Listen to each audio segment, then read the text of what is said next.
చాలా simple man అంటూ ఉంటారు. సో మీతో గంట సేపు మాట్లాడారని మీరు చెప్తున్నారు. సో ఆయనతో మాట్లాడినప్పుడు ఆ అనుభూతి, ఆయన పంచుకున్న అనుభవాలు ఇవన్నీ మీకు ఎలా అనిపించాయి?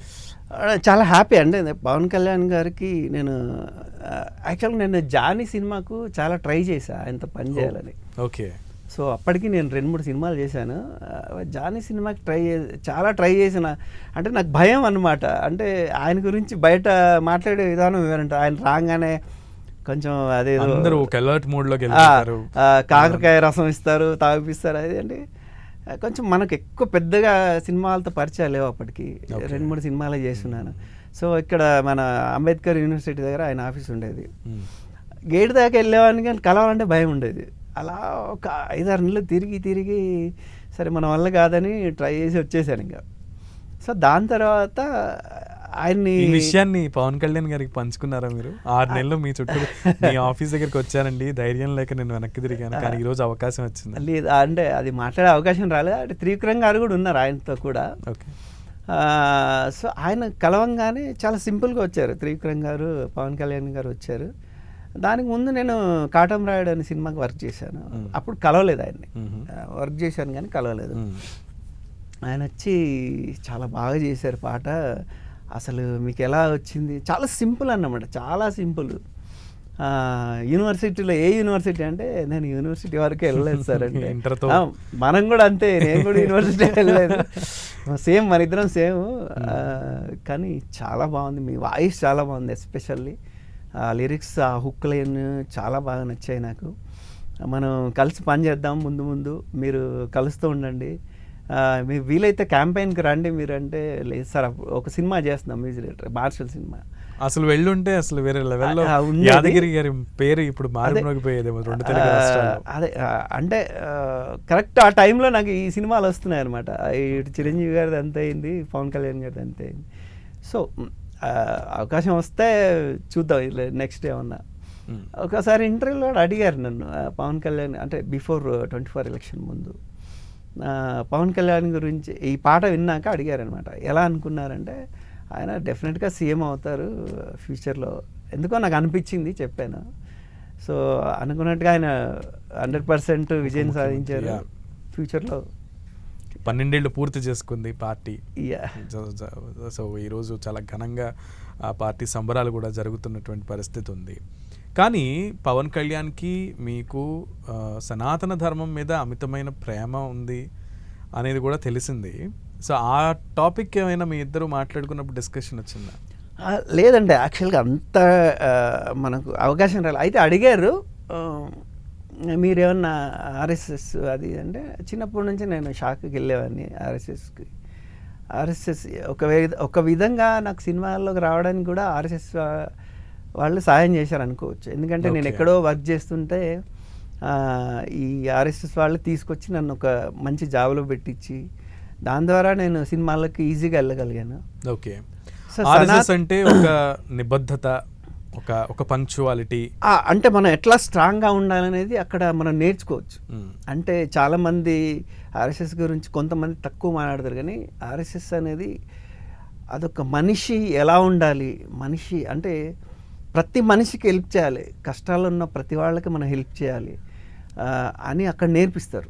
అక్కడ ఏంటంటే నీకేమొస్తుంది ఆర్ఎస్ఎస్ వల్ల, నీకేం జరుగుతుంది, నీకేమొస్తుంది అది కాదు, నువ్వు దీనివల్ల నీకు దేశం అంటే ఏంటి, మనం అంటే ఏంటి, నువ్వు అంటే ఏంటి తెలుస్తుంది.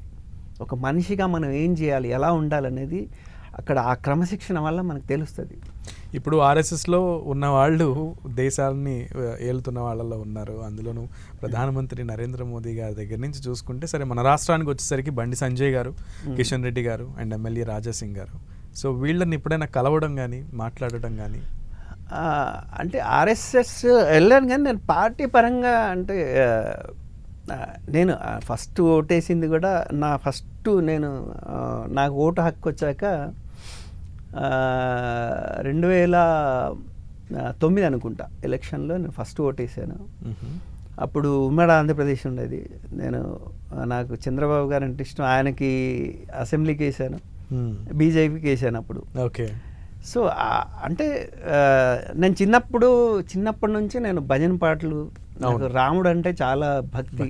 ఆయనని రాముణ్ణి నేను ఒక రోల్ మోడల్గా ఆయనలాగా ఉండాలి, రాముడిలాగా ఉండాలి. రాముడిలో మనం ఒక 1% ఉన్నా మన జీవితం చాలా బాగుంటుందని నేను నమ్ముతాను బాగా.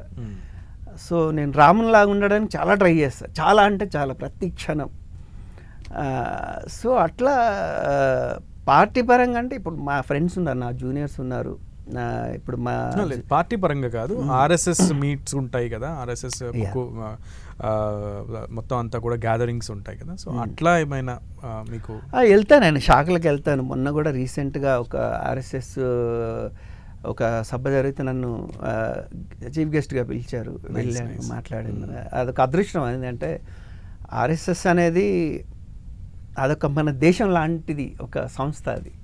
సో ఆర్ఎస్ఎస్ మీద, ఆర్ఎస్ఎస్కి మీకు అంత, ఆర్ఎస్ఎస్ అంటే అంత అభిమానం ఉంది కాబట్టి ఆర్ఎస్ఎస్ మీద ఒక పాట పాడండి, లేదు ఒక పాట రాయండి అంటే రాయగలరా, రాస్తారా? ఎస్, చేస్తాను నేను. సో ఇప్పుడు మా కోసం ఒక చరణం వద్దు కానీ ఒక పల్లవి పాడండి ఆర్ఎస్ఎస్ మీద, యూనిక్గా కొత్తది అంటే. టైం తీసుకుంటారా, లేదు ప్రేమ వెంటనే పలుకులై పదాలు నోట్ల నుంచి జాలు వాడతాయా? యాక్చువల్గా రాష్ట్రీయ స్వయం సేవక్ సంఘ్ అది. అవును. మనిషిగా నువ్వెలా ఉండాలో, మనిషిగా నువ్వెలా బ్రతకాలో, మనిషికి ఏ క్రమశిక్షణ కావాలో, మనిషి ఎంత దృఢంగా ఉండాలో, సాటి మనిషికి ఎలా సాయం చేయాలో, సాయతత్వం నీలో ఎలా పెరగాలో, ఇవన్నీ నేర్పించే మన హృదయ సంస్థ రాష్ట్రీయ స్వయం సేవక్ సంఘ్ ఆర్ఎస్ఎస్. సారీ, ఇది మీకు అంటే మీ టాలెంట్కి నేను పరీక్ష పెట్టాలి అని కాదు, కానీ మీకున్నటువంటి ఆ అనుబంధాన్ని వెంటనే పదాలలో జాలువారేలాగా పాట పాడండి అంటే ఎంత ఫాస్ట్గా రియాక్ట్ అవుతారు, ఎంత అద్భుతంగా రియాక్ట్ అవుతారని ఒక్క చిన్న నాకున్న ఎక్సైట్మెంట్తో ఆ క్వశ్చన్ అడగడం జరిగింది. And you did great job నిజంగా. అంత